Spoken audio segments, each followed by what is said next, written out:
आज सकाळ केतोटी गुरुत्वपूर्ण खबर उपरे सेतिपाई वीडियोटी को शेष पर्यंत देखा मोर अनुरोध। वीडियोटी भल लगे वीडियोटी को लाइक करे, चैनल को सब्सक्राइब करे, कमेंट माध्यम जनातु आपण माने मो वीडियो केउ जिल्लारू देखुचंते। चलंतु आज सकाळ खबर उपर नजर पकेइबा।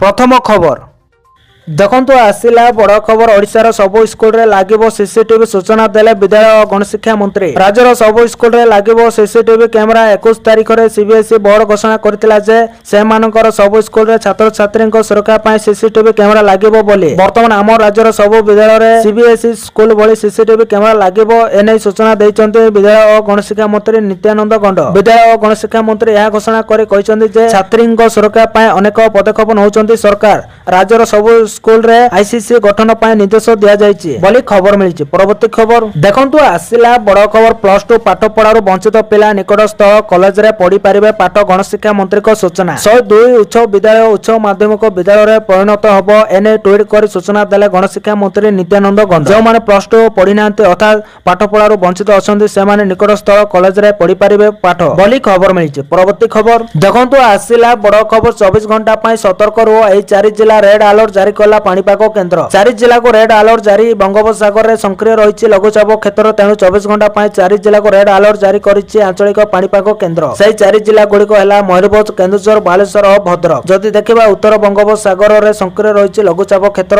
यह आगामी 24 घंटा आउरी घनीभूत हबो। घनीभूत होई स्पष्ट चिन्हित लघुचाप परिणत होबार संभावना रहिछि। प्रभाव रे उत्तर अभ्यंतरीण और उपकूल ओडिसा रे मध्यमरु प्रबल वर्षा हेबार आशंका रहिछि। एपरिकि आज पय 4 जिला को ऑरेंज और 15 जिला येलो वार्निंग जारी करिछि पाणीपाग केन्द्र। कोरापुट, मालकानगिरी, केन्दुझर, मयूरभंज को ऑरेंज वार्निंग जारी करा जायछि। एहा सह आसंता काली ठारू वर्षार परिमाण बढ़िबार संभावना रहिछि बोली खबर मिलिछि। परवर्ती खबर देखंतु आसेला बड़ खबर। राज्य रे स्थापन हबो 56 टी नुआ कोड मिलिला अनुमोदन। राज्य रे 56 टी नुआ कोड को मिलिला अनुमोदन। मामलार सुनानी पय स्थापन हबो नुआ कोड। 23 जिल्ला रे स्थापन हबो एही 56 टी नुआ कोड। मयूरभंज रे सर्वाधिक 13 टी कोड स्थापन करा जिवो एने अनुमोदन मिलिछि बोली खबर मिलिछि। परवर्ती खबर देखंतु आसिला बड़ खबर। एसआई नियुक्ति पाए बयस सीमा कोहल कले सरकार। एसआई नियुक्ति पाए कोहल हैला बयस सीमा। सब इंस्पेक्टर नियुक्ति पाए बयस सीमा 3 वर्ष कोहल कले राज्य सरकार। हेले एही कोहल समस्त क्षेत्र रे लागू होबो नै। हां आज्ञा, एसआई नियुक्ति पाए बयस सीमा 3 वर्ष कोहल कले सरकार। हाईकोर्ट रे ओडिशा पुलिस सब इंस्पेक्टर नियुक्ति मामला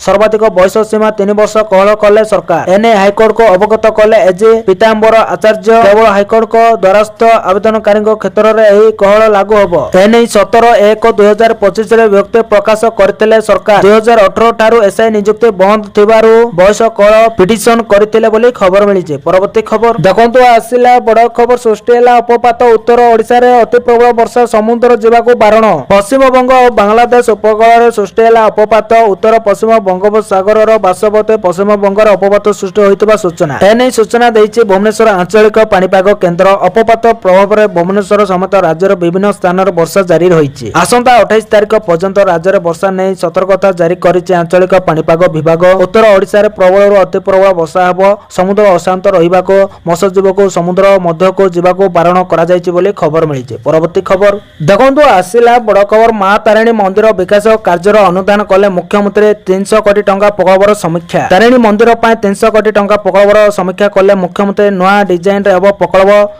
पार्किंग ठारू आरंभ करे परिक्रमा सह भक्तंक रहिबा पाए सुविधा व्यवस्था करा जिवो। सेपरि बिरजा प्रकल्पर मध्य समीक्षा होइछि।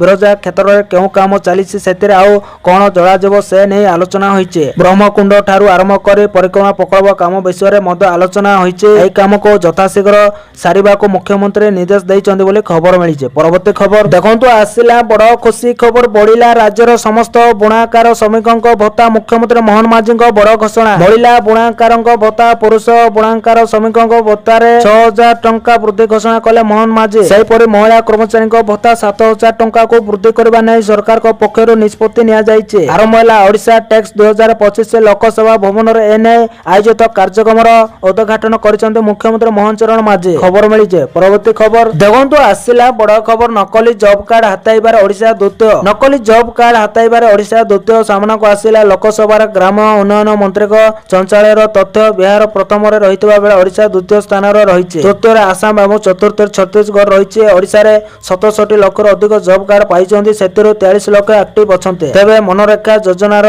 खळताडरू जणा पड़िछि नकली जॉब कार्ड रे ओडिशा द्वितीय रही तालिकार 1 नंबर रे बिहार रही 2024-25 वर्ष रे ओडिशा रो 7567 नकली जॉब कार्ड धरा पड़िछि। सेपर 1 नंबर रे थिबा बिहार रो 8111 नकली जॉब कार्ड धरा पड़िछि। नकली जॉब कार्ड को तालिकारु बाद दिया जायछि। ओडिशा रे 67 लाख रो अधिक जॉब कार्ड प्रदान करा जायतिबा बेले 43 लाख वर्तमान सक्रिय अछन्ते बोली खबर मिलिছে। परवर्ती खबर देखंतु आसिला बड़ खबर ओडिशा मेट्रो को ने अनिश्चितता केंद्र को जाइनी प्रस्ताव।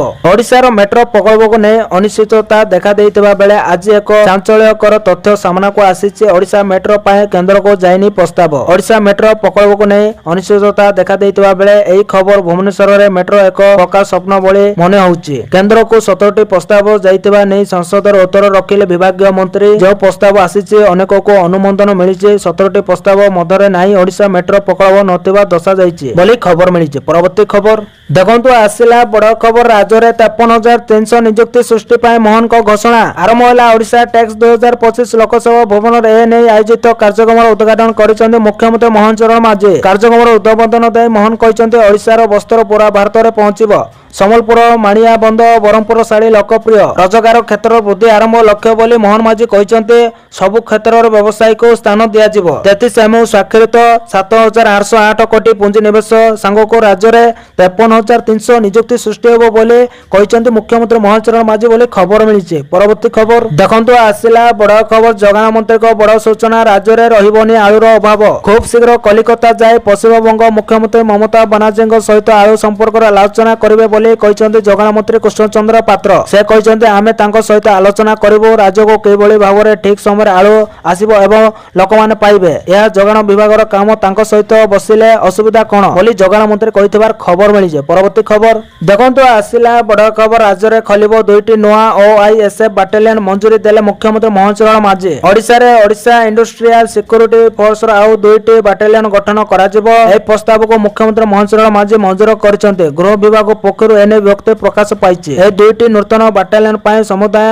2080 टी पदवी सृष्टि करा जायछि। एथिरो 1984 टी नियमित पदवी थिबा बेले 136 टी पदवी आउटसोर्सिंग भित्ति रे सृष्टि करा जायछि। ए 2टी नुआ बाटालियन को 3 एवं 4 नंबर रे नामित करा जिवो। पूर्व 2टी बाटालियन कार्य करुतला एवं ए 2टी बाटालियन रो पदवी संख्या 2847 थिला। तृतीय और चतुर्थ बाटालियन सृष्टि हेबा परे ओआईएसएफ रे समुदाय पदवी संख्या 4927 पदवी सृष्टि हैला। या द्वारा commandant deputy commandant assistant commandant sub inspector भली पदवी रे नियुक्ति मिलिबो बोली खबर मिलिछि। परवर्ती खबर देखंतु राशन कार्ड को ने आसिला बड़ खबर 3 मास रे इक्वाइसी न कला कटा जीव राशन कार्ड। राज्य रे राशन कार्ड पाइबा पाए 20,58,000 लोक इक्वाइसी करिनाते एने आज सूचना दैचंदे खाद्य जोगाण मंत्री कृष्णचंद्र पात्र। इक्वाइसी करिनतवा लोकन को चावल बंद करा जायछि। आसंदा 3 मास भितर इक्वाइसी न कले सेमानको कार्ड कटा जीव बोली जोगाण मंत्री कृष्णचंद्र पात्र कहिसंते। जदि चावल मिलु नाही सेमाने यथाशीघ्र इक्वाइसी अपडेट कले सरकार चावल देबे। 3 मास पर्यंत सरकार अपेक्षा करिवे। सही समय रे कार्ड गुड़िक सस्पेंड अवस्था रे रहिबे। 3 मास रे इक्वाइसी न कले कार्ड काटी देबे सरकार। एहा सहित नेटवर्क नथिबा जिला मानकरे नेटवर्क व्यवस्था करा जायछि। 5 वर्ष रु अधिक बयस पिला माने राशन कार्ड रे शामिल हेबे बोली मंत्री सूचना दैचंदी बोली खबर मिलिছে। परवर्ती खबर देखंतु आसिला बड़ खबर अपपात प्रभाव रे छेचिबो प्रबल वर्षा जिलापाल को सतर्क कले एसआरसी। राज्य रे एबे जारी रहिछि वर्षा आंचलिक पाणीपाग केन्द्र रो आकलन अनुसार आसंता 29 तारिख पर्यंत राज्य रे वर्षा स्थिति लागि रहिबो। तेणु वर्षा को आखि आगरे रखी सतर्क रहिबा को निर्देश दैचंते एसआरसी। सब जिल्ला रो जिलापाल मानको चिठी लेखिले एसआरसी वर्षा नै सतर्क रहिबा को देले परामर्श। कारण राज्य रो विभिन्न स्थान रे अत्यंत प्रबल वर्षा होबार आशंका रहिछि। आसंता 24 घंटा पाए रेड अलर्ट जारी करिछि पाणीपाग केन्द्र।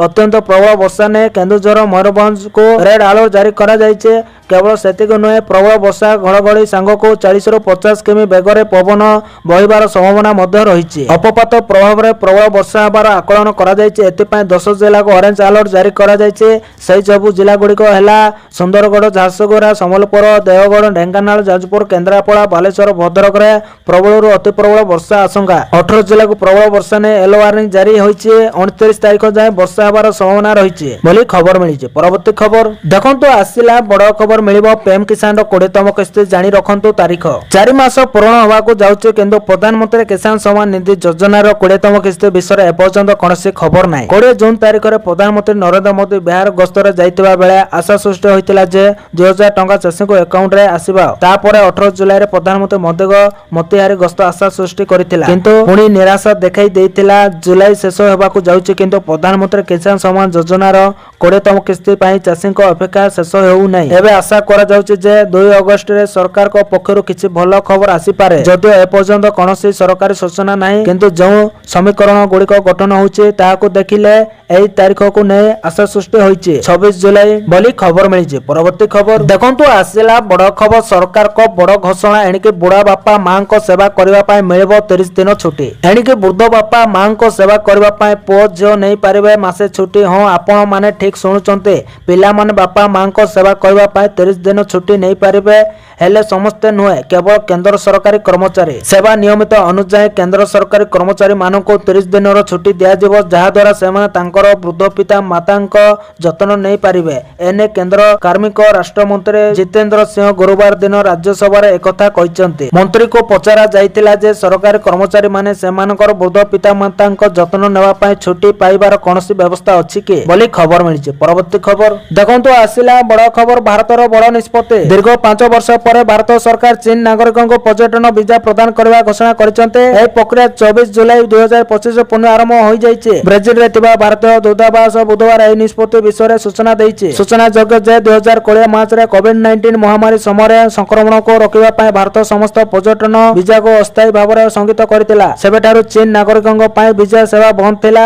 ବର୍ତ୍ତମାନ ପୁନଃ ଲାଗୁ କରିବା ନେଇ ନିଷ୍ପତ୍ତି ନିଆଯାଇଛି ବୋଲି ଖବର ମିଳିଛି। ପରବର୍ତ୍ତୀ ଖବର ଦେଖନ୍ତୁ ଆସିଲା ବଡ଼ ଖବର। ବର୍ଷା ପାଇଁ ଆଜି ଏହି ଜିଲ୍ଲାର ସମସ୍ତ ସ୍କୁଲ ଛୁଟି। ଆଜି ମୟୂରଭଞ୍ଜରେ ବନ୍ଦ ରହିବ ସବୁ ସ୍କୁଲ। ମୟୂରଭଞ୍ଜ ଜିଲ୍ଲାର ସମସ୍ତ ସ୍କୁଲ ଛୁଟି ଘୋଷଣା କଲେ ଜିଲ୍ଲାପାଳ। ଆସନ୍ତା 12 ଘଣ୍ଟାରେ ଜିଲ୍ଲାରେ ପ୍ରବଳ ବର୍ଷାର ସମ୍ଭାବନା ରହିଛି। ଏହାକୁ ଦୃଷ୍ଟିରେ ରଖି ଜିଲ୍ଲାର ସମସ୍ତ ସ୍କୁଲ ବନ୍ଦ ରଖିବାକୁ ନିର୍ଦ୍ଦେଶ ଦିଆଯାଇଛି ବୋଲି ଖବର ମିଳିଛି। ପରବର୍ତ୍ତୀ ଖବର ଦେଖନ୍ତୁ ସୁଭଦ୍ରା ଯୋଜନାକୁ ନେଇ ଆସିଲା ବଡ଼ ଖବର। ଏହି ତାରିଖରେ ଆସିବ ତୃତୀୟ କିସ୍ତିର ସୁଭଦ୍ରା ଟଙ୍କା। ପ୍ରଭାତୀ ପରିଡ଼ା କହିଲେ ରାକ୍ଷୀ ପୂର୍ଣ୍ଣିମାରେ ମିଳିବ ସୁଭଦ୍ରା ଟଙ୍କା। ଅଗଷ୍ଟ 9 ତାରିଖରେ ରାକ୍ଷୀ ପୂର୍ଣ୍ଣିମା ଅବସରରେ ସୁଭଦ୍ରା ତୃତୀୟ କିସ୍ତି ଟଙ୍କା ପ୍ରଦାନ କରାଯିବ। ବଡ଼ ସୂଚନା ଦେଇଛନ୍ତି ଉପମୁଖ୍ୟମନ୍ତ୍ରୀ ପ୍ରଭାତୀ ପରିଡ଼ା। ତେବେ ଯେଉଁ ହିତାଧିକାରୀ ଭାବେ ପ୍ରଥମ 2ଟି କିସ୍ତିରେ ଟଙ୍କା ପାଇନାହାନ୍ତି ସେମାନଙ୍କୁ ମଧ୍ୟ ଟଙ୍କା ପ୍ରଦାନ ପାଇଁ ପ୍ରକ୍ରିୟା ଆରମ୍ଭ ହେବ। ପ୍ରାୟ 1,88,000 ମହିଳା ଏପର୍ଯ୍ୟନ୍ତ ସୁଭଦ୍ରା ଟଙ୍କା ପାଇନାହାନ୍ତି। ତୃତୀୟ କିସ୍ତି ଟଙ୍କା ପ୍ରଦାନ ପରେ ଏନେଇ ସମୀକ୍ଷା ହେବ। କେଉଁ କାରଣରୁ ସେମାନେ ଟଙ୍କା ପାଇବାରୁ ବଞ୍ଚିତ ହୋଇଛନ୍ତି ତାର ସମୀକ୍ଷା କରାଯିବ। ସେଥିରୁ ଯୋଗ୍ୟ ମହିଳାମାନଙ୍କୁ ପର୍ଯ୍ୟାୟକ୍ରମେ ଟଙ୍କା ପ୍ରଦାନ କରାଯିବ ବୋଲି ସୂଚନା ଦେଇଛନ୍ତି ପ୍ରଭାତୀ ପରିଡ଼ା ବୋଲି ଖବର ମିଳିଛି। ପରବର୍ତ୍ତୀ ଖବର ଦେଖନ୍ତୁ ଆସିଲା ବଡ଼ ଖବର। ଚିନ୍ତାର ରାଜନୈତିକ ଦଳ ବିହାର ଭୋଟର ତାଲିକାରୁ ବାଦ ପଡ଼ିଲେ 92 ଲକ୍ଷ। ବିହାର ବିଧାନସଭା ନିର୍ବାଚନ ପୂର୍ବରୁ ରାଜନୈତିକ ଦଳକୁ ବଡ଼ ଝଟକା ଲାଗିଛି। ବିହାରର ଏବେ ଚାଲିଥିବା ସ୍ୱତନ୍ତ୍ର ଭୋଟର ତାଲିକା ସଂଶୋଧନ ପ୍ରକ୍ରିୟାରେ 92 ଲକ୍ଷ ଭୋଟରଙ୍କ ନାଁ ତାଲିକାରୁ ବାଦ ଦିଆଯାଇଛି। କମିଶନ କହିଛନ୍ତି ତାଲିକାରୁ ବାଦ ପଡ଼ିଥିବା ଏହି 92 ଲକ୍ଷ ଭୋଟରଙ୍କ ମଧ୍ୟରୁ 18 ଲକ୍ଷ ଭୋଟରଙ୍କ ମୃତ୍ୟୁ ହୋଇଥିବା ଜଣାପଡ଼ିଛି। 26 ଲକ୍ଷ ଭୋଟର ଅନ୍ୟ ନିର୍ବାଚନ ମଣ୍ଡଳୀକୁ ଯାଇଥିବା ବେଳେ 7 ଲକ୍ଷ ଭୋଟର ଏକାଧିକ ସ୍ଥାନରେ ସେମାନଙ୍କ ନାଁ ପଞ୍ଜୀକୃତ କରିଛନ୍ତି ବୋଲି ଖବର ମିଳିଛି। ପରବର୍ତ୍ତୀ ଖବର ଦେଖନ୍ତୁ ଆସିଲା ବଡ଼ ଖବର। ଏହି ଦେଶରେ ଲାଗୁ ହେଲା ତାଲିବାନୀ ଶାସନ। ମହିଳା କଣ ପିନ୍ଧିବେ ସରକାର ନେବେ ନିଷ୍ପତ୍ତି। ଏଣିକି ଆଉ ମନ ଇଚ୍ଛା ଡ୍ରେସ ପିନ୍ଧି ପାରିବେନି ମହିଳା ଝିଅମାନଙ୍କ ଉପରେ ଲାଗୁ ହେଲା ତାଲିବାନୀ ଶାସନ। ଏଣିକି ମହିଳା ଏବଂ ଯୁବତୀ କେଉଁ ପୋଷାକ ପିନ୍ଧିବେ ତାହା ନିର୍ଣ୍ଣୟ କରିବେ ସରକାର। ହଁ କଥାଟି ସତ। ଏଣିକି ମହିଳାମାନେ କଣ ପିନ୍ଧିବେ ସେ ଡ୍ରେସ କୋଡ୍ ସରକାର ସ୍ଥିର କରିବେ। କହିବାକୁ ଗଲେ ଏକ ପ୍ରକାର ତାଲିବାନୀ ଶାସନ। ହେଲେ ଏହି ଶାସନ କେଉଁଠି ଲାଗୁ ହୋଇଛି ଏବଂ ପୁରା ଘଟଣା କଣ ଆସନ୍ତୁ ଜାଣିବା। ପୂର୍ବତନ ପ୍ରଧାନମନ୍ତ୍ରୀ ଶେଖ ହାସିନାଙ୍କ ବହିଷ୍କାର ସହିତ ବାଂଲାଦେଶ ଏବେ ତାଲିବାନୀ ଶାସନ ଧାରାରେ ଆଗକୁ ବଢୁଛି। ବାଂଲାଦେଶର ମହିଳା ଏବଂ ଝିଅମାନଙ୍କ ଉପରେ ତାଲିବାନୀ ନିର୍ଦ୍ଦେଶ କାର୍ଯ୍ୟକାରୀ ହେବା ଆରମ୍ଭ ହୋଇଛି ବୋଲି ଖବର ମିଳିଛି। ପରବର୍ତ୍ତୀ ଖବର ଦେଖନ୍ତୁ ଆସିଲା ବଡ଼ ଖବର। ଆଜି ପୁଣି କମିଲା ସୁନା ଓ ରୂପା ଦର। କିଣିବା ପୂର୍ବରୁ ଜାଣନ୍ତୁ 10 ଗ୍ରାମ ପିଛା କେତେ କମିଲା। ଦେଶ ଓ ରାଜ୍ୟରେ ଜାରି ହୋଇଛି ସୁନା ଓ ରୂପାର ନୂଆ ଦର। ପ୍ରତିଦିନ ସୁନା ଓ ରୂପା ଦର ନିର୍ଦ୍ଧାରଣ କରାଯାଇଥାଏ। କେଉଁ ଦିନ ଦର କମିଥାଏ ତ କେବେ ବଢିଥାଏ ଆଉ ପୁଣି କେବେ ସମାନ ରହିଥାଏ। ସୁନା କିଣିବାକୁ ଯାଉଥିଲେ ନଜର ପକାନ୍ତୁ ଆଜି ଓଡ଼ିଶା ସମେତ ଦେଶର ପ୍ରମୁଖ ସହର ମାନଙ୍କର କେତେ ରହିଛି ସୁନା ଦର। ଆଜି ଭାରତୀୟ ବଜାରରେ 22 କ୍ୟାରେଟ ସୁନା ଦର 10 ଗ୍ରାମ ପ୍ରତି 52,540 ଟଙ୍କା ହୋଇଥିବା ବେଳେ 24 କ୍ୟାରେଟ ସୁନା ମୂଲ୍ୟ 10 ଗ୍ରାମ ପ୍ରତି 1,960 ଟଙ୍କା ରହିଛି। ଓଡ଼ିଶାର ରାଜଧାନୀ ଭୁବନେଶ୍ୱରରେ 10 ଗ୍ରାମ ପ୍ରତି 52,540 ଟଙ୍କା ହୋଇଥିବା ବେଳେ 24 କ୍ୟାରେଟ ସୁନା ମୂଲ୍ୟ 10 ଗ୍ରାମ ପ୍ରତି 1,960 ଟଙ୍କା ରହିଛି। ଭୁବନେଶ୍ୱରର ଗତକାଲି ଅପେକ୍ଷା ଆଜି ଦରରେ ସାମାନ୍ୟ ପରିବର୍ତ୍ତନ ହୋଇଛି ବୋଲି ଖବର ମିଳିଛି। परवर्ती खबर देखंतु आसिला बड़ खबर इंदिराको रेकर्ड भांगिले मोदी सर्वाधिक समय पीएम आसन रे बसितबा नेता हेले मोदी प्रधानमंत्री नरेंद्र मोदी भांगिले इंदिरा गांधी को रेकर्ड शुक्रवार मोदी 4078 कार्य दिवस पूरा करिसंते पूर्वतन प्रधानमंत्री इंदिरा गांधी प्रधानमंत्री भाबे 4077 दिन कार्य करिसंते इंदिरा गांधी 1967 जनवरी 24 रो 1977 मार्च 24 पर्यंत कार्य रे रहितिले इंदिराको पछरे पकाय मोदी सर्वाधिक समय प्रधानमंत्री दायित्व रे रहिसंते या व्यतीत मोदी अनेक रेकर्ड अधिकारी मोदी होउचंती स्वाधीनता पर जन्म ग्रहण करथिबा प्रथम व्यक्ति जे देशर प्रधानमंत्री दायित्व रे अछंते से होउचंती प्रथम अण कांग्रेस प्रधानमंत्री एहा छडा मोदी प्रथम अण कांग्रेस नेता जे दुई पाली भारत प्रधानमंत्री दायित्व ग्रहण करिसंती बोली खबर मिलिजे परवर्ती खबर देखंतु आसिला बड़ खबर थाईलैंड ऊपर घन घन रॉकेट माड रूस Ukraine Israel Iran Israel Hamas पर आउ दुई एशिया देश एबे मुहांमुही स्थिति रे अछंते कम्बोडिया एवं थाईलैंड मध्य आरंभ होइचे युद्ध परिस्थिति कम्बोडिया पक्षरु थाईलैंड ऊपर घन घन रॉकेट माड चलीचे जाहाको नै थाईलैंड रो अनेक धन जीवन क्षतिग्रस्त होइचे कम्बोडिया रो रॉकेट आक्रमण रे थाईलैंड रो एक गैस सेंटर ध्वंस होई जाइसे मीडिया रिपोर्ट अनुसार थाईलैंड पक्षरु कम्बोडिया ऊपर एयर स्ट्राइक आरंभ होई जाइचे वर्तमान सुधा दुई देश मध्य लागि रहितबा युद्ध स्थिति रे 9 जनक मृत्यु घटितबा बेले 14 रो अधिक लोक आहत होइचंते थाईलैंड ऊपर आक्रमण समय गैस टैंक निकट रे मुर्तन जवान भूमि रे सही पड़ितबा देखिबाको मिलिचे थाईलैंड और कम्बोडिया रे थिबा नागरिक को तुरंत सदस्य को फेरी आसीबाको कहिचे अमेरिका दिन बीतबा सह थाईलैंड और कम्बोडिया मध्य स्थिति अनायत हेबाको जाउतबा आशा करा जाउची बोली खबर मिलिचे परवर्ती खबर देखंतु आसिला बड़ खबर सरकार को बड़ कार्यानुष्ठान बैन एला एएलटीटी उलू ऐप समेत 25 टी ओटीटी प्लेटफॉर्म अश्लील कंटेंट खोलितिले परोसा एएलटीटी उलू ऐप समेत 25 टी ओटीटी प्लेटफॉर्म रे अश्लीलता रोकिबाको सरकार को बड़ पदक्षेप बैन एला 25 टी ओटीटी प्लेटफॉर्म केंद्र सरकार एएलटीटी उली डेसिप्लेक्स बिग सोर्स भली 25 टी ओटीटी ऐप बैन करिसंते अश्लील एवं बल विषय वस्तु परिवेषण करुवा अभियोग रे सरकार एभली पदक्षेप नैचंते बोली खबर मिलिछि परवर्ती खबर देखंतु आसिला बड़ खबर ईपीएफ रे बड़ परिवर्तन पीएफ खाता रे टंका नतेले बे नवीन को मिलिबो 50,000 टंका कर्मचारी भविष्य निधि संगठन ईपीएफ तांको कर्मचारी जमा लिक्विड बीमा ईडीएलआई योजना रे एक गुरुत्वपूर्ण परिवर्तन घोषणा करिछि एई नुवा नियम अनुसार जदि जणे कर्मचारी चाकरी समय मृत्यु हुए तेबे तांको नॉमिनी को न्यूनतम 50,000 टंकार बीमा राशि मिलिबो एपरिकी तांको पीएफ खाता रे कोनोसी टंका नतेले बे पूर्वरो एई बीमा लाभ पाइबा पई पीएफ खाता रे अति क्रम रे 50,000 टंका थिबा आवश्यक थिला बोली खबर मिलिछि परवर्ती खबर देखंतु आसिला बड़ खबर अगस्त 15 रे सरकार को बड़ उपहार आसंदा 15 अगस्त अर्थात 78तम स्वाधीनता दिवस पालन अवसर नीतीश सरकार बिहार वासी को एक बड़ उपहार देबाको जाउचंते एते पई समस्त प्रस्तुति शेष होइছে एई प्रोजेक्ट केवल राजधानी रो गतिविधि को सहज करबो नै बरং एहा सरल ट्रैफिक समस्या को मद बहु परिमाण रे नियंत्रण करबो केवल एतिक नुहे मेट्रो रो उपहार स्थानीय युवक मानक नूतन नियुक्ति सुजोग प्रदान करिवो एही प्रोजेक्ट भविष्यत रे पाटना रो द्रुत विकास पय एक नूतन भित्तिप्रस्तर स्थापन करबा को जाउचे मेट्रो रो कार्य आरंभ करबा पय निर्माण संस्था गुड़िक दिन राति 2टी शिफ्ट रे काम करूचंते पाटना मेट्रो प्राथमिकता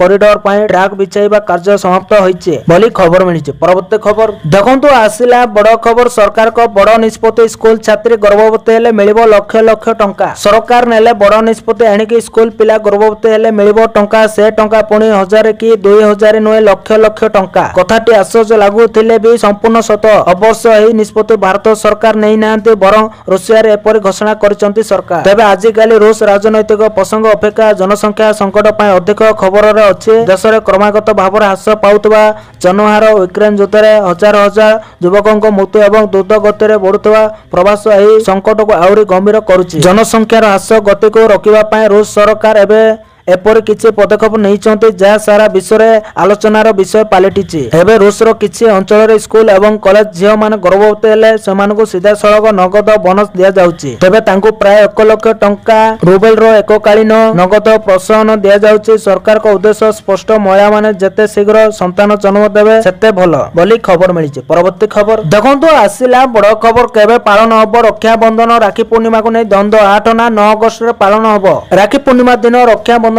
पर्व पालन करा जायताय एई दिन भौणी निज भाई हाथ राखी पिंधाई थाए ज्योतिषक अनुसार राखी बांधिबा लागि अपराह्न समय रे सबुठु शुभ हेले जेबे अपराह्न समय रे भतरा रहिताय ସେତେବେଳେ ରାକ୍ଷୀ ପ୍ରଦୋଷ କାଳରେ ବାନ୍ଧିବା ଉପଯୁକ୍ତ। ତେବେ ଏଥର ରକ୍ଷା ବନ୍ଧନର ପର୍ବ କେବେ ପାଳନ କରାଯିବ? ଏହି ଦିନ ରାକ୍ଷୀ ପିନ୍ଧିବାର ମୁହୂର୍ତ୍ତ କଣ ରହିବ ଆସନ୍ତୁ ଜାଣିବା। 2025ରେ ରକ୍ଷା ବନ୍ଧନର ପର୍ବ 9 ଅଗଷ୍ଟରେ ପାଳନ କରାଯିବ। ଏହି ଦିନ ଭଦ୍ରା ସୂର୍ଯ୍ୟୋଦୟ ପୂର୍ବରୁ ସମାପ୍ତ ହୋଇଯିବ। ରକ୍ଷା ବନ୍ଧନ ଦିନ ରାକ୍ଷୀ ବାନ୍ଧିବାର ଶୁଭ ସମୟ ସକାଳ 6ଟା18ରୁ ଦ୍ୱିପହର 1:24 ପର୍ଯ୍ୟନ୍ତ ରହିଛି। ଅର୍ଥାତ୍ ଏହି ଦିନ ରାକ୍ଷୀ ବାନ୍ଧିବା ପାଇଁ 7 ଘଣ୍ଟା 6 ମିନିଟର ସମୟ ମିଳିବ ବୋଲି ଖବର ମିଳିଛି। ପରବର୍ତ୍ତୀ ଖବର ଦେଖନ୍ତୁ ଆସିଲା ବଡ ଖବର। ତିଆରି କଲେ ଯୁଦ୍ଧ ଡ୍ରୋନ୍। ଭାରତରେ ପ୍ରତିଭାର କୌଣସି ଅଭାବ ନାହିଁ। ପ୍ରତିରକ୍ଷା ଠାରୁ ଆରମ୍ଭ କରି ଅନେକ କ୍ଷେତ୍ରରେ ଭାରତ ନିଜର ନିର୍ମାଣ କ୍ଷମତାକୁ ପ୍ରଦର୍ଶନ କରି ସାରା ବିଶ୍ୱରେ ନିଜର ପରାକାଷ୍ଠା ଦେଖାଇଛି। ଏହାର ଏକ ସତ୍ୟତମ ଉଦାହରଣ ବର୍ତ୍ତମାନ ପୁଣି ସାମ୍ନାକୁ ଆସିছে। ଆତ୍ମନିର୍ଭର ଭାରତ ଅଭିଯାନକୁ ଆଗେଇ ନେଇ ହାଇଦ୍ରାବାଦର 2 ଜଣ ଇଞ୍ଜିନିୟରିଂ ଛାତ୍ର ଏକ ବଡ଼ ସଫଳତା ହାସଲ କରିଛନ୍ତି। ସେମାନେ ନିଜ ଷ୍ଟାର୍ଟଅପ୍ ମାଧ୍ୟମରେ ରହୁଥିବା ହଷ୍ଟେଲ ଭିତରେ କାମିକାଜି ଡ୍ରୋନ୍ ଅର୍ଥାତ୍ ଆତ୍ମଘାତୀ ଡ୍ରୋନ୍ ନିର୍ମାଣ କରିଛନ୍ତି। ଏହି ଡ୍ରୋନ୍ର ଗୁଣବତ୍ତା ଏତେ ଉନ୍ନତ ମାନର ଯେ ଭାରତୀୟ ସେନା ଏହାକୁ କିଣି ନେଇଛି। ଏହି 2 ଯୁବ ଇଞ୍ଜିନିୟର ହେଉଛନ୍ତି ବିଟ୍ସ ପିଲାନୀ ହାଇଦ୍ରାବାଦ କ୍ୟାମ୍ପସର ଜୟନ୍ତ ଖତେ ଏବଂ ସର୍ଯ୍ୟ ଚୌଧୁରୀ ବୋଲି ଖବର ମିଳିଛି। ପରବର୍ତ୍ତୀ ଖବର ଦେଖନ୍ତୁ ଆସିଲା ବଡ ଖବର। ମଣିପୁରରେ ଆହୁରି 6 ମାସ ପାଇଁ ବଢିଲା ରାଷ୍ଟ୍ରପତି ଶାସନ। ମଣିପୁରରେ ବଢିଲା ରାଷ୍ଟ୍ରପତି ଶାସନ ସମୟ ସୀମା। ଆଉ 6 ମାସ ପାଇଁ ରାଷ୍ଟ୍ରପତି ଶାସନ ଲାଗୁ। ନିଷ୍ପତ୍ତି 13 ଅଗଷ୍ଟ 6 ମାସ ପାଇଁ ଲାଗୁ ରହିବ। ତେବେ କେନ୍ଦ୍ର ଗୃହମନ୍ତ୍ରୀ ଅମିତ ଶାହଙ୍କ ଦ୍ୱାରା ଲୋକସଭାରେ ଆଗତ ଏକ ପ୍ରସ୍ତାବ ପରେ ମଣିପୁରରେ ରାଷ୍ଟ୍ରପତି ଶାସନର ଅବଧି ଆଉ 6 ମାସ ପାଇଁ ବୃଦ୍ଧି କରାଯାଇଛି। ଏହି ରାଜ୍ୟରେ ମୁଖ୍ୟମନ୍ତ୍ରୀଙ୍କ ଇସ୍ତଫା ପରେ କେନ୍ଦ୍ର ସରକାର ଚଳିତ ବର୍ଷ ଫେବୃଆରୀରେ ରାଜ୍ୟ ବିଧାନସଭାକୁ ଭଙ୍ଗ କରିଦେଇଥିଲେ ଏବଂ ମଣିପୁରରେ ରାଷ୍ଟ୍ରପତି ଶାସନ ଲାଗୁ କରାଯାଇଥିଲା। କେନ୍ଦ୍ର ସରକାର ସମ୍ବିଧାନର ଧାରା 356 ଅନୁଯାୟୀ ମଣିପୁରରେ ରାଷ୍ଟ୍ରପତି ଶାସନ ଲାଗୁ କରିଥିଲେ। ରାଷ୍ଟ୍ରପତି ଶାସନ 6 ମାସ ପାଇଁ ଲାଗୁ ହୋଇଥାଏ ଏବଂ ସଂସଦର ଅନୁମୋଦନ ପରେ ଏହାକୁ ପ୍ରତି 6 ମାସରେ ବୃଦ୍ଧି କରାଯାଇପାରିବ। କିନ୍ତୁ ଏହାକୁ କେବଳ 3 ବର୍ଷ ପାଇଁ ବୃଦ୍ଧି କରାଯାଇପାରିବ। ଅଗଷ୍ଟ 13 ତାରିଖରେ ମଣିପୁରରେ ରାଷ୍ଟ୍ରପତି ଶାସନର 6 ମାସ ପୂରଣ ହେଉଛି। ଏପରି ପରିସ୍ଥିତିରେ ଏହାକୁ ଆଗକୁ ନେବା ପାଇଁ ଏକ ପ୍ରସ୍ତାବ ଅଣାଯାଇଥିଲା। 13 ଫେବୃଆରୀରେ ରାଷ୍ଟ୍ରପତି ଶାସନ ଲାଗୁ ହୋଇଥିଲା। ଏହି ସମ୍ପ୍ରସାରଣ 13 ଅଗଷ୍ଟ 2025ରୁ କାର୍ଯ୍ୟକାରୀ ହେବ। ତେବେ ଗୋଟିଏ ରାଜ୍ୟରେ ରାଷ୍ଟ୍ରପତି ଶାସନ ପାଇଁ ଅନୁମତି ଜରୁରୀ। ପ୍ରତି 6 ମାସରେ ସରକାର ସଂସଦର ଅନୁମତି ନେବା ନିହାତି ଜରୁରୀ ବୋଲି ଖବର ମିଳିଛି। ପରବର୍ତ୍ତୀ ଖବର ଦେଖନ୍ତୁ ଆସିଲା ବଡ ଖବର। ବାଣିଜ୍ୟ କ୍ଷେତ୍ରରେ ଏବେ ଭାରତ ଆଗୁଆ। ଚୀନର ସ୍ଥାନ ନେଉଛି ଭାରତ। ବିଶ୍ୱର ସର୍ବବୃହତ ଅର୍ଥନୀତି ଆମେରିକାରେ କିନ୍ତୁ ଏବେ ଭାରତରୁ ଆମଦାନୀ ବୃଦ୍ଧି ପାଉଛି। ଏଥିସହ ଏବେ ଚୀନରୁ ଆମଦାନୀ ହ୍ରାସ ପାଉଥିବା ଦେଖିବାକୁ ମିଳିଛି। 2025 ଆରମ୍ଭରୁ ମେ ପର୍ଯ୍ୟନ୍ତ ତଥ୍ୟ ଅନୁଯାୟୀ ଆମେରିକାର ମୋଟ ଆମଦାନୀରେ ଭାରତର ଅଂଶ 3.1% ବୃଦ୍ଧି ପାଇଥିବା ବେଳେ ଯାହା ଗତ ବର୍ଷ ଏହି ସମୟରେ 2.9% ଥିଲା। କିନ୍ତୁ ଆମେ ଯଦି ଚୀନର ଆମଦାନୀ ଦେଖିବା ତେବେ ସେହି ସମୟରେ ଚୀନର ଅଂଶ 2.7% ହ୍ରାସ ପାଇଛି। କିନ୍ତୁ ଏବେ ଆଉ ଏକ ଭିନ୍ନ କାହାଣୀ ଦେଖିବାକୁ ମିଳିଛି ଯାହା ବର୍ତ୍ତମାନ ରାଜନୀତି ଚିତ୍ର। କିନ୍ତୁ ଏହି ପରିବର୍ତ୍ତନ ପଛରେ ମୁଖ୍ୟ କାରଣ ହେଉଛି ଆମେରିକା ଏବଂ ଚୀନ ମଧ୍ୟରେ ଚାଲିଥିବା ଭୂ ରାଜନୈତିକ ଉତ୍ତେଜନା। ଭାରତ, ତାଇୱାନ ଏବଂ ସୁଇଜରଲ୍ୟାଣ୍ଡ ଭଳି ଦେଶଗୁଡ଼ିକ ଆମେରିକା ରାଷ୍ଟ୍ରପତି ଡୋନାଲ୍ଡ ଟ୍ରମ୍ପଙ୍କ କଠୋର ବାଣିଜ୍ୟ ନୀତି ଏବଂ ଚୀନ ଉପରେ ନିର୍ଭରଶୀଳତା ହ୍ରାସ କରିବା ପାଇଁ ରଣନୀତିର ସିଧାସଳଖ ଲାଭ ପାଉଛନ୍ତି। କିନ୍ତୁ ଏବେ ପ୍ରଯୁକ୍ତି ବିଦ୍ୟା ଏବଂ ବୟନ ଶିଳ୍ପରେ ଭାରତର ଆମଦାନୀ ବୃଦ୍ଧି ପାଇଥିବା ଦେଖିବାକୁ ମିଳିଛି ବୋଲି ଖବର ମିଳିଛି। ପରବର୍ତ୍ତୀ ଖବର ଦେଖନ୍ତୁ ଆସିଲା ବଡ ଖବର। ଟଳିଲା ବଡ ବିମାନ ଦୁର୍ଘଟଣା। ପୁଣି ଏୟାର ଇଣ୍ଡିଆ ବିମାନ ସହ ଘଟିବାକୁ ଯାଉଥିଲା ଭୟଙ୍କର ଘଟଣା। ପୁଣି ଘଟିଥାନ୍ତା ଏକ ବଡ ବିମାନ ଦୁର୍ଘଟଣା। ଅଳ୍ପକେ ବଞ୍ଚିଗଲା ଏୟାର ଇଣ୍ଡିଆ ବିମାନ। ଏୟାର ଇଣ୍ଡିଆର ବିମାନଟି ଜୟପୁରରୁ ଉଡାଣ ଭରିବା ଆରମ୍ଭ କରିବା ମାତ୍ରେ ଏଥିରେ ଯାତ୍ରୀଙ୍କ ତ୍ରୁଟି ଥିବା ଦେଖାଦେଇଥିଲା, ଯାହା ଫଳରେ ବିମାନଟିକୁ ଜରୁରୀକାଳୀନ ଅବତରଣ କରିବାକୁ ପଡ଼ିଲା। ଏହି ବିମାନଟି ଦିଲ୍ଲୀରୁ ମୁମ୍ବାଇ ଅଭିମୁଖେ ଉଡାଣ ଭରୁଥିଲା। ଉଡାଣ ଆରମ୍ଭ କରିବାର ମାତ୍ର 18 ମିନିଟ୍ ପରେ ବିମାନଟିକୁ ପୁଣି ରନୱେରେ ଅବତରଣ କରିବାକୁ ପଡ଼ିଲା। ସୂଚନା ଅନୁଯାୟୀ ଏୟାର ଇଣ୍ଡିଆର ବିମାନ AI612 ଅପରାହ୍ନ 1:58ରେ ଜୟପୁର ବିମାନ ବନ୍ଦରରୁ ମୁମ୍ବାଇ ଅଭିମୁଖେ ଉଡାଣ ଆରମ୍ଭ କରିଥିଲା। କିନ୍ତୁ ଏହାର ଉଡାଣ ସମୟ ଥିଲା ଅପରାହ୍ନ 1:35ରେ ବୋଲି ଖବର ମିଳିଛି। ପରବର୍ତ୍ତୀ ଖବର ଦେଖନ୍ତୁ ଆସିଲା ବଡ ଖବର। ଗୁଗଲ ଭଳି ଆମେରିକୀୟ କମ୍ପାନୀରେ ଭାରତୀୟକୁ ମିଳିବନି ଚାକିରି। ଆମେରିକୀୟ ରାଷ୍ଟ୍ରପତି ଡୋନାଲ୍ଡ ଟ୍ରମ୍ପ ଗୁଗଲ, ମାଇକ୍ରୋସଫ୍ଟ ଓ ମେଟା ଭଳି ବଡ ଟେକ୍ କମ୍ପାନୀ ଗୁଡ଼ିକୁ ଭାରତ ସମେତ ବିଦେଶରୁ କର୍ମଚାରୀ ନିଯୁକ୍ତି ବନ୍ଦ କରିବାକୁ ଏକ କଡା ଚେତାବନୀ ଦେଇଛନ୍ତି। ବୁଧବାର 23 ଜୁଲାଇ 2025ରେ ୱାଶିଂଟନରେ ଆୟୋଜିତ ଏକ ଆର୍ଟିଫିସିଆଲ ଇଣ୍ଟେଲିଜେନ୍ସ AI ସମ୍ମିଳନୀରେ ଟ୍ରମ୍ପ କହିଛନ୍ତି ଯେ ଆମେରିକୀୟ କମ୍ପାନୀମାନେ ବିଦେଶରେ କାରଖାନା ନିର୍ମାଣ କରିବା କିମ୍ବା ଭାରତୀୟ ଟେକ୍ କମ୍ପାନୀକୁ ନିଯୁକ୍ତି ଦେବା ବଦଳରେ ଆମେରିକୀୟ ନାଗରିକଙ୍କ ପାଇଁ ନିଯୁକ୍ତି ସୃଷ୍ଟି କରିବା ଉଚିତ। ଏହି ବୟାନ ଭାରତୀୟ ଟେକ୍ ପେସାଦାରଙ୍କ ମଧ୍ୟରେ ଚିନ୍ତା ସୃଷ୍ଟି କରିଛି, ଯେଉଁମାନେ ଦୀର୍ଘ ଦିନ ଧରି ଆମେରିକୀୟ ଟେକ୍ କମ୍ପାନୀମାନଙ୍କ ସହ କାର୍ଯ୍ୟ କରୁଛନ୍ତି ବୋଲି ଖବର ମିଳିଛି। ପରବର୍ତ୍ତୀ ଖବର ଦେଖନ୍ତୁ ଆସିଲା ବଡ଼ ଖବର। ପଞ୍ଚାୟତ ମନ୍ତ୍ରୀଙ୍କ ବଡ଼ ସୂଚନା, ଫେକ୍ ଜବ୍ କାର୍ଡ ଧରିବାକୁ ଆରମ୍ଭ ହେବ ଇକ୍ୱାଇସି। ନକଲି ଜବ୍ କାର୍ଡ ହାତେଇବାରେ ଓଡ଼ିଶା ଦ୍ୱିତୀୟ ସ୍ଥାନରେ ରହିଛି। ଏହାରି ଭିତରେ ପଞ୍ଚାୟତ ରାଜ୍ୟମନ୍ତ୍ରୀ ରବି ନାୟକ ଆଜି ଏକ ବଡ଼ ସୂଚନା ଦେଇଛନ୍ତି। ଫେକ୍ କାର୍ଡଧାରୀଙ୍କୁ ଧରିବା ପାଇଁ ଆରମ୍ଭ ହେବ ଇକ୍ୱାଇସି। ତେବେ ଯେଉଁ ବ୍ୟକ୍ତି 3 ମାସ ଭିତରେ ଇକ୍ୱାଇସି କରିବେ ନାହିଁ ସେମାନଙ୍କର ଜବ୍ କାର୍ଡ କଟାଯିବ ବୋଲି ମନ୍ତ୍ରୀ କହିଛନ୍ତି। ମନ୍ତ୍ରୀ ରବି ନାୟକ ଆହୁରି ମଧ୍ୟ କହିଛନ୍ତି ଯେ ସରକାର ବାହାର କରିଛନ୍ତି ଫେକ୍ ଜବ୍ କାର୍ଡ। ଏହାର ଅଧିକାରୀ କିଏ ଥିଲେ, ଯେ ଶାସନ କରୁଥିଲେ, ଉତ୍ତର ଦେବେ। ସରକାର ବର୍ଷ ଭିତରେ 2 ଲକ୍ଷ ଜବ୍ କାର୍ଡ ଦେଇଛନ୍ତି। ପ୍ରକାଶ ଥାଉ କି ଲୋକସଭାରେ ଟିଏମସି ସାଂସଦ ମାଲା ରାୟଙ୍କ ପ୍ରଶ୍ନରେ ଚଞ୍ଚଳକର ଲିଖିତ ଉତ୍ତର ରଖିଛନ୍ତି କେନ୍ଦ୍ର ଗ୍ରାମ୍ୟ ଉନ୍ନୟନ ରାଷ୍ଟ୍ରମନ୍ତ୍ରୀ କମଲେଶ ପାସୱାନ। ନକଲି ଜବ୍ କାର୍ଡ ହାତେଇବାରେ ଓଡ଼ିଶା ଦ୍ୱିତୀୟ ସ୍ଥାନରେ ରହିଛି। 2024-25 ବର୍ଷରେ ଓଡ଼ିଶାରୁ 7,567ଟି ନକଲି ଜବ୍ କାର୍ଡ ଧରାପଡ଼ିଛି। ପ୍ରଥମ ସ୍ଥାନରେ ରହିଛି ବିହାର, ଏହାର ପଛକୁ ରହିଛି ଓଡ଼ିଶା। 3 ନମ୍ବରରେ ଆସାମ, 4 ନମ୍ବରରେ ଛତିଶଗଡ଼ ଥିବା ବେଳେ 5 ନମ୍ବରରେ ରହିଛି ତାମିଲନାଡୁ ବୋଲି ଖବର ମିଳିଛି। ପରବର୍ତ୍ତୀ ଖବର ଦେଖନ୍ତୁ ଆସିଲା ବଡ଼ ଖବର। ଅଷ୍ଟମ ବେତନ କମିଶନ ଲାଗୁ ପରେ ମାଲାମାଲ ହେବେ କେନ୍ଦ୍ର ସରକାରଙ୍କ ଲେଭେଲ 2 କର୍ମଚାରୀ। ସରକାରୀ ଚାକିରି କରୁଥିବା ଲୋକଙ୍କ ପାଇଁ ଏକ ଆଶ୍ୱସ୍ତିର ଖବର। ଦୀର୍ଘ ଦିନ ଧରି ଆଲୋଚନା ହେଉଥିବା ଅଷ୍ଟମ ବେତନ କମିଶନର ଲାଗୁ କାର୍ଯ୍ୟ ଆଗକୁ ବଢୁଛି। କେନ୍ଦ୍ର ସରକାର ଏହାର ଗଠନ ସମ୍ପର୍କରେ ଗୁରୁତ୍ୱପୂର୍ଣ୍ଣ ପଦକ୍ଷେପ ନେବା ଆରମ୍ଭ କରିଛନ୍ତି। ବର୍ତ୍ତମାନ ଲକ୍ଷ ଲକ୍ଷ କେନ୍ଦ୍ର ସରକାରୀ କର୍ମଚାରୀ ସପ୍ତମ ବେତନ କମିଶନ ଆଧାରରେ ଦରମା ପାଉଛନ୍ତି। କିନ୍ତୁ ବର୍ତ୍ତମାନ କର୍ମଚାରୀମାନେ ଆଶାବାଦୀ ଯେ ନୂତନ ବେତନ କମିଶନ ସେମାନଙ୍କୁ ଉତ୍ତମ ଦରମା ଏବଂ ଉତ୍ତାର ଉପହାର ଦେବ। ଏହା ବିଶେଷ କରି ଲେଭେଲ 2 କର୍ମଚାରୀଙ୍କ ପାଇଁ ବଡ଼ ଆଶ୍ୱସ୍ତି ଆଣିପାରେ ବୋଲି ଖବର ମିଳିଛି। ପରବର୍ତ୍ତୀ ଖବର ଦେଖନ୍ତୁ ଆସିଲା ବଡ଼ ଖବର। 24,000 କର୍ମଚାରୀଙ୍କୁ ଛଟେଇ କରିବ ଇଣ୍ଟେଲ, ଜାଣନ୍ତୁ କାରଣ। ବର୍ତ୍ତମାନ ଆଇଟି ସେକ୍ଟରରେ ଛଟେଇ ଋତୁ ଜାରି ରହିଛି। ଏହାରି ଭିତରେ ଇଣ୍ଟେଲ ମଧ୍ୟ ବଡ଼ ଧରଣର ଛଟେଇ କରିବା ନେଇ ଘୋଷଣା କରିଛି। 2025 ମସିହା ଶେଷ ସୁଦ୍ଧା ପ୍ରାୟ 24,000 କର୍ମଚାରୀଙ୍କୁ ଛଟେଇ କରିବା ନେଇ ଘୋଷଣା କରିଛି। ଇଣ୍ଟେଲ ଏପର୍ଯ୍ୟନ୍ତ ଏହାର ସବୁଠାରୁ ବଡ଼ ପରିବର୍ତ୍ତନ ଦେଇ ଗତି କରୁଛି। 2 ଭୋଜ ଅନୁଯାୟୀ ଏକ ବ୍ୟାପକ ପୁନର୍ଗଠନ ଯୋଜନାର ଅଂଶ ସ୍ୱରୂପ ଆମେରିକା ଚିପ୍ ନିର୍ମାତା 2025 ଶେଷ ସୁଦ୍ଧା ପ୍ରାୟ 24,000 କର୍ମଚାରୀଙ୍କୁ ଛଟେଇ କରିବ ବୋଲି ନିଶ୍ଚିତ କରିଛି। ଏହି ପଦକ୍ଷେପ ଇଣ୍ଟେଲର ନୂତନ ସିଇଓ ଲିପ୍ ବୁଟ୍ ଟାଟଙ୍କ ନେତୃତ୍ୱରେ ନିଆଯାଇଛି। ସେ ବର୍ଷ ଧରି ଅତ୍ୟଧିକ ବିସ୍ତାର ଏବଂ ନରମ ପ୍ରଦର୍ଶନ ପରେ ବିଶେଷ କରି ଦ୍ରୁତ ଗତିରେ ବଢୁଥିବା ଏଆଇ ଚିପ୍ ବଜାରରେ କମ୍ପାନୀର ଖର୍ଚ୍ଚକୁ ନିୟନ୍ତ୍ରଣକୁ ଆଣିବା ପାଇଁ ଆକ୍ରମଣାତ୍ମକ ଭାବରେ କାର୍ଯ୍ୟ କରୁଛନ୍ତି ବୋଲି ଖବର ମିଳିଛି। तो दर्शक बंधु ये आज सकाळ केतोटी गुरुत्वपूर्ण खबर। जदि वीडियो भल लगी लाइक करने सहित आम चैनल को सब्सक्राइब करंतु आ वीडियो को शेयर करंतु। वीडियो संपूर्ण देखि आपण मानको बहुत बहुत धन्यवाद।